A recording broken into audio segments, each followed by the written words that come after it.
제 채널의 메인 화면에서 재생 목록을 클릭을 해주세요. 그러면 재생 목록에서 뭐 산업안전기사, 산업안전산업기사, 지게차 뭐 이렇게 다 있을 거예요. 안녕하십니까 여러분. 저번 시간에 이어서 지게차 운전기능사의 3과목 중에서 기관 구조와 작업장치 관련해서 문제를 모아봤습니다.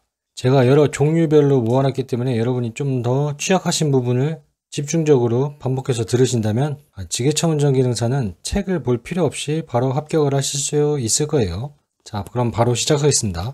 문제입니다. 기관을 점검하는 요소 중 디젤 기관과 관계가 없는 것은 2번 점화장치죠. 예열, 연료, 압축장치는 디젤이나 가솔린이나 다 있어요. 자, 자동차에 대해서 조금만 아시는 분이라면 다 아실 거예요. 가솔린과 디젤의 차이점. 가솔린은 점화장치가 있는 반면에 디젤 기관은 자기착화 방식이라고 해서 점화장치가 없어요. 그렇기 때문에 디젤 기관과 관련이 없는 것은 점화장치입니다. 이건 가솔린에 해당되는 거예요. 다음 문제입니다. 디젤 기관 장치 중 터보 차저의 기능으로 맞는 것은 무엇인가? 실린더 내에 공기를 압축 공급하는 장치이다. 네, 과급기라고 하죠. 터보 차저 과급기. 이게 뭐냐면은 연소를 할 때 공기를 더 넣어줌으로써 출력을 향상시키는 거예요. 그래서 실린더 내에 공기를 그냥 일반적으로 주는 거 말고 압력을 줘서 밀어 넣어주는 거예요. 터보차저의 기능이. 자, 다음 문제. 디젤 기관과 관계가 없는 것은 점화장치 내에 배전기가 있다. 이게 관계가 없죠. 디젤 기관은 경유를 연료로 사용하고 이전 문제에서 제가 말씀을 드렸죠. 압축 착화하고 압축비가 가솔린 기관보다 높아요. 네, 디젤 기관은 점화장치 자체가 없죠. 네, 다음 문제입니다. 디젤 기관에서 노킹을 일으키는 원인으로 맞는 것은 무엇인가? 연소실에 누적된 연료가 많아 일시에 연소할 때 노킹을 일으킵니다. 정답은 4번입니다. 문제입니다. 디젤 기관에서 압축 압력이 저하되는 가장 큰 원인은 피스톤 링의 마모죠. 디젤 기관에서 연료를 흡입 압축 폭발 배기를 해주잖아요. 그때 피스톤 링의 마모가 돼가지고 간극이 벌어지면 압축 압력이 저하돼요. 그렇기 때문에 정답은 4번 피스톤 링의 마모입니다. 다음 문제. 디젤 기관에서 에어 클리너가 막혔을 때 발생하는 현상은 무엇인가? 정답은 3번 배기색은 검고 출력은 저하됩니다. 에어 클리너가 막히면은 무조건 출력은 저하되겠죠. 그럼 그것만 봐도 정답은 3번으로 색출할 수 있어요. 자, 다음 문제입니다. 디젤 기관에서 조속기가 하는 역할은 무엇인가? 분사량 조절이죠. 이 조속기가 뭐냐면은 악셀레이터를 밟았다 뗐다 할 때 연료를 넣어주었다 빼줬다 이렇게 하는 거거든요. 그러니까 분사량을 조절하는 거죠. 경유가 들어가는 양을 조절을 해주는 거예요. 제가 여기에 연기해서 말씀을 드리면 경유를 무작정 집어넣는다고 해서 출력이 다 좋아지진 않아요. 왜냐하면 공기가 공급되는 양은 일정하기 때문에 아무리 경유를 때려 부어 넣어준다고 해도 출력이 그렇게 높아지지 않습니다. 그렇기 때문에 과급기가 있는 거예요. 자, 다음 문제. 디젤 기관에서 타이머의 역할로 가장 적당한 것은? 타이머는 그냥 딱 봐도 시기죠, 시간. 그러면 뭐겠어요? 분사 시기 조절. 자, 다음 문제. 디젤 기관에서 터보 차저를 부착하는 목적으로 맞는 것은? 터보 차저는 과급기라고 했죠. 조금 전에도 말씀드렸지만 기관의 출력을 증대시키기 위해서입니다. 자, 경유를 아무리 부어 넣는다고 해도 한계가 있어요. 공기량은 한정되어 있기 때문에. 그렇기 때문에 터보 차저, 과급기를 통해서 공기를 세게 밀어 넣어주는 거예요. 연소를 더 많이 할 수가 있죠. 그래서 기관의 출력을 증대시키기 위해 터보 차저를 부착하는 목적이 있습니다. 다음 문제입니다. 디젤 기관의 전기장치에 없는 것은 무엇인가? 정답은 스파크 플러그입니다. 디젤 기관은 점화장치가 없죠. 점화는 스파크 플러그, 그거니까 스파크 플러그는 없습니다. 다음 문제입니다. 디젤 엔진 과열 원인이 아닌 것은 무엇인가? 디젤 엔진이 과열되는 원인은 뭐냐면 라디에이터 코어가 막혔을 때, 라디에이터가 냉각수잖아요. 냉각수가 막히면은 과열이 되죠. 그리고 세 번째, 물펌프의 벨트가 느슨해졌을 때, 물펌프의 벨트가 느슨해지면 한 바퀴 돌아야 되는데 0.5바퀴 돌고 그렇게 돼가지고, 한마디로 장력이 느슨해졌을 때는 물펌프가 덜 도니까 냉각을 덜 시켜주잖아요. 그러면 과열이 되죠. 그리고 정온기가 닫힌 채 고장이 났을 때 역시 과열 원인이 되고, 그런데 1번 경유에 공기가 혼입되어 있을 때 이거는 출력과 문제가 있는 거지 과열과는 상관없습니다. 다음 문제. 예해 연소실 시 디젤 기관에서 연소실 내의 공기를 직접 예열하는 방식은 무엇인가? 이건 뭐 그냥 문제만 딱 봐도 예연소 실식. 그러면은 예열 플러그다. 이렇게 보시면 돼요. 정답은 2번 예열 플러그식입니다. 다음 문제입니다. 건설기계 엔진에 사용되는 시동 모터가 회전이 안 되거나 회전력이 약한 원인이 아닌 것은 무엇인가? 정답은 딱 봐도 3번 브러쉬가 종류자에 잘 밀착되어 있다. 이건 딱 문제만 봐도 잘 밀착되어 있는데 회전력이 약한 원인이 되나요? 아니죠. 자, 그럼 보기를 보겠습니다. 1번 시동 스위치 접촉 불량이다. 이거는 회전이 안 되는 원인이죠. 그리고 배터리 단자와 터미널의 접촉이 나쁘다. 그러면은 제대로 된 접촉이 아니기 때문에 회전력이 약하거나 회전이 안 될 수도 있어요. 배터리 전압이 낮다. 그럼 회전력이 약한 원인이죠. 다음 문제입니다. 건설기계 정비에서 기관을 시동한 후 정상 운전 가능 상태를 확인하기 위해 운전자가 가장 먼저 점검해야 될 것은 뭘까요? 오일 압력계죠. 왜냐면은 이동하지 않는 상태에서 제자리에서 무부하 상태에서 엔진만 회전하고 있는데 이제 오일이 잘 순환되고 있는지 그거부터 봐야 돼요. 자, 속도계는 정지 상태이기 때문에 0인 거 볼 수 없죠. 그리고 두 번째로 엔진 오일량은 정지 중, 그러니까 시동 전에 봐야 되는 거죠. 그리고 3번 냉각수 온도계 같은 경우에는 지금 킨 지 얼마 안 됐으니까 냉각수 온도계 올라가지 않겠죠. 그렇기 때문에 오일 압력계입니다. 이거는 운전하시는 분들이라면 다 알고 계실 거라고 생각을 합니다. 다음 문제. 자, 다음 문제입니다. 기관의 시동을 보조하는 장치가 아닌 것은 무엇일까요? 자, 1번, 2번, 3번, 4번 중에서 3번 과급장치. 과급장치는 많이 언급됐던 문제죠. 과급장치는 공기를 억지로 집어 넣어주는 장치라고 했어요. 그렇기 때문에 기관의 시동을 보조하는 것과는 상관없습니다. 출력을 더 올리기 위해서 엔진의 힘을 더 많이 주기 위해서 과급장치가 필요한 거지 시동을 보조하는 장치는 아닙니다. 다음 문제입니다. 디젤 기관에서 시동이 되지 않는 원인으로 가장 알맞은 것은 시동 시 크랭크 쪽 회전 속도가 너무 느리다.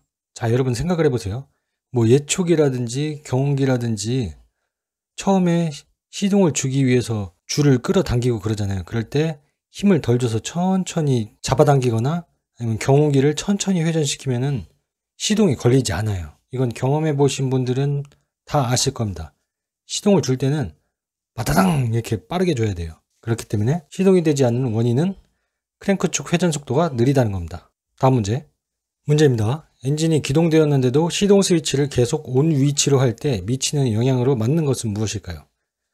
자, 시동 버튼을 계속 누르고 있어요. 그러면은 옛날 말로 세로모터라고 하죠. 스타트 모터예요. 세로모터가 아니라 스타트 모터인데 이제 스타트 모터 시동 전동기의 수명이 단축되죠. 다음 문제.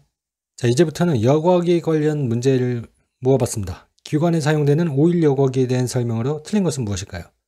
네, 오일 여과기의 청소는 하지 않아요. 오일 여과기를 통째로 바꿉니다. 여러분들 자동차도 마찬가지예요. 이거 아시는 분은 아실 건데 남자분들 특히 많이 아실 거예요. 오일 여과기는 청소를 하지 않고 그냥 통째로 바꿔버리죠. 새 걸로. 네, 엘리먼트 청소는 압축 공기를 사용하는 게 아니라 청소를 하지 않습니다. 교체예요. 새 부품으로.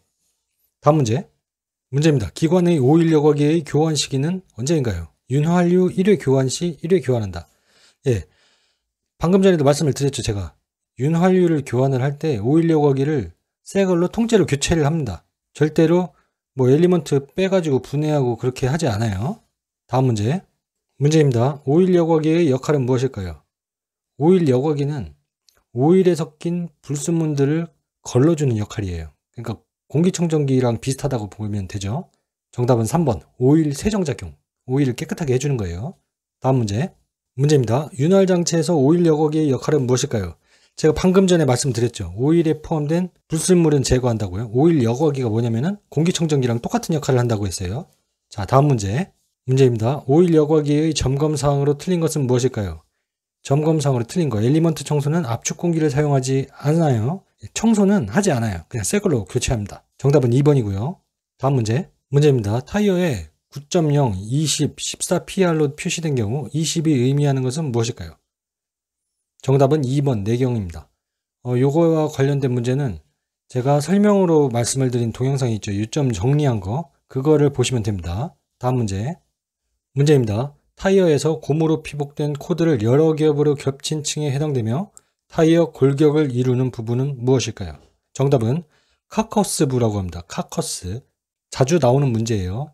카커스라는 단어에 익숙해지시면 여러 기업으로 겹쳤다? 그러면 카커스 이렇게 생각을 하시면 됩니다. 다음 문제. 타이어의 트레드에 대한 설명으로 틀린 것은 무엇일까요? 자, 옳은 설명부터 보자면 1번 트레드가 마모되면 구동력과 선의 능력이 저하되죠. 3번 타이어의 공기압이 높으면 트렌드의 양단부보다 중앙부의 마모가 더 큽니다. 왜냐면 볼록해지니까요. 4번 트레드가 마모되면 열의 발산이 불량하게 된다. 그렇죠. 왜냐면 마모되면 민무늬가 되잖아요. 그럼 트레드 줄무늬가 없다는 얘기는 그만큼 접촉 면적이 작아진다는 뜻이니까 열의 발산이 불량하게 되죠. 자, 그렇다면 트렌드에 대한 설명으로 틀린 것은 뭐냐면 2번 트레드가 마모되면 지면과 접촉 면적이 크게 됨으로써 마찰력이 증대되어 제동 성능은 좋아진다가 아니라 트레드가 사라지면 제동 성능이 없어지죠. 자, 이거는 여러분 그냥 당연히 아무 생각 없이 여러분이 자동차를 운전을 하시잖아요. 그러면은 자동차 트레드 있죠. 바퀴 홈이 파인 부분 그게 없이 민무늬가 되면은 항상 타이어 가게에서 그러잖아요. 타이어를 빨리 바꾸라고. 왜냐면은 금방 미끄러지니까 그래요. 제동 성능이 나빠지죠. 그래서 트레드에 대한 설명으로 틀린 것은 제동 성능이 좋아진다의 2번이 아니라 제동 성능이 나빠지죠. 다음 문제. 자, 다음 문제로 2번 문제부터는 이제 캐비테이션 관련 문제만 다뤄볼 거예요. 문제. 정답은 다 캐비테이션 뭐 비슷하지만 문제만 달라지는 그런 문제들 한번 훑어보도록 하겠습니다. 문제입니다. 유압장치 내에 국부적인 높은 압력과 소음 및 진동이 발생하는 현상은 무엇인가? 캐비테이션입니다. 다음 문제. 작동류, 유압류 속에 용해 공기가 기포로 발생하여 소음과 진동이 발생되는 현상은 무엇인가? 캐비테이션이죠. 다음 문제. 필터의 여과 입도수가 너무 높을 때 발생할 수 있는 현상으로 가장 적절한 것은 무엇인가? 캐비테이션 현상이 생기는 거죠. 다음 문제. 문제입니다. 유압 펌프의 흡입구에서 캐비테이션을 방지하기 위한 방법으로 적절하지 않은 것은 무엇인가요? 틀린 걸 구하는 문제죠. 옳은 것부터 보자면 1번 흡입구의 양정을 1m 이하로 한다. 2번 흡입관의 굵기를 유압 본체의 연결구의 크기와 같은 것을 사용한다. 3번 펌프의 운전 속도를 규정 속도 이상으로 하지 않는다. 이것이 방지하기 위한 방법이고요. 적절하지 않은 것은 4번 하이드롤릭 실린더에 부하가 걸리지 않도록 한다입니다. 다음 문제. 자, 이번 문제부터는 배기가스 관련 문제입니다. 기관에서 냉각계통으로 배기가스가 누설되는 원인에 해당되는 것은 무엇일까요? 1번 실린더 헤드 가스켓 불량이죠. 다음 문제. 기관의 배기가스 색이 회백색이라면 고장 예측으로 가장 적절한 것은 무엇인가? 정답은 피스톤링의 마모입니다. 이거는 외우셔야 돼요. 회백색. 배기가스는 피스톤링의 마모다. 이렇게 외우셔야 돼요. 다음 문제. 디젤 기관 운전 중 흑색의 배기가스를 배출하는 원인으로 틀린 것은 무엇일까요? 정답은 2번 오일팬 내의 유량이 과다입니다. 오일팬 내의 유량이 과다하다는 것은 배기가스랑은 연관이 없어요. 오일팬의 유량은 냉각수 계통의 문제이기 때문에 엔진의 온도 변화 아니면 부하, 출력 이런 거에 관련이 있죠.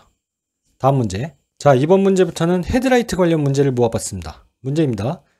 방향지시 등의 한쪽 등 전멸이 빠르게 작동하고 있을 때 운전자가 가장 먼저 점검해야 할 곳은 어디일까요? 1번 전구, 램프죠.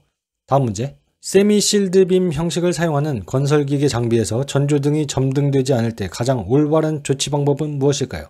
네, 전조등이 점등되지 않으면 일단은 전구를 교환해야죠. 다음 문제. 실드빔식 전조등에 대한 설명으로 맞지 않는 것은 무엇일까요? 정답은 4번 필라멘트를 갈아 끼울 수 있다가 틀린 말이죠. 실드빔식이라는 거는 일체형이라고 생각하시면 돼요. 그렇기 때문에 전구 다마를 갈아 끼울 수 없어요. 통째로 바꿔야 됩니다. 다음 문제. 문제입니다. 헤드라이트에서 세미 실드빔형은 무엇일까요?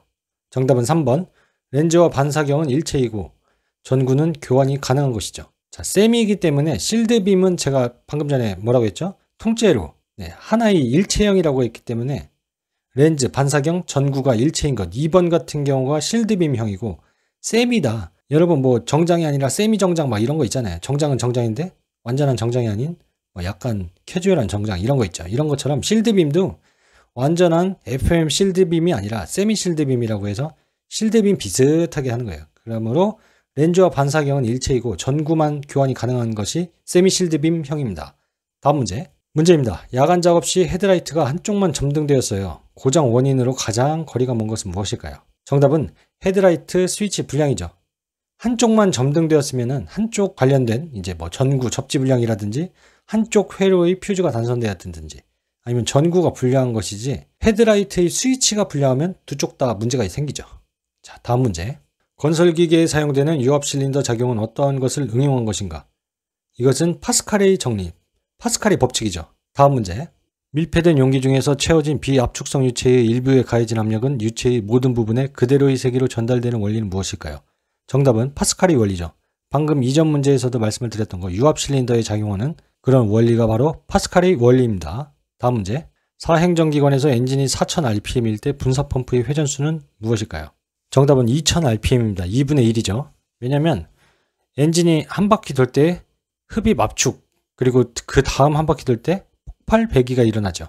그럼 엔진 두 바퀴 돌 때 분사펌프는 한 바퀴 그렇게 돌 수 있다는 걸로 이해를 하시면 돼요.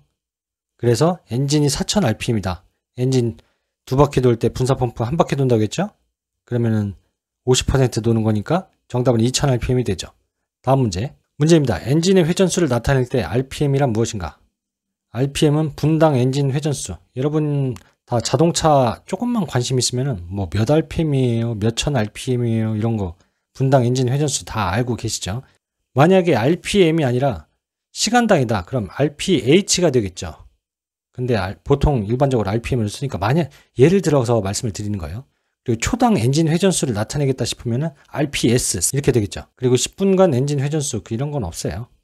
다음 문제. 기관에서 크랭크 축의 역할은 무엇인가? 직선 운동을 회전 운동으로 변화시키는 장치입니다. 자, 이것으로 여러분의 합격을 기대하면서 다음 영상에서 뵙겠습니다. 감사합니다.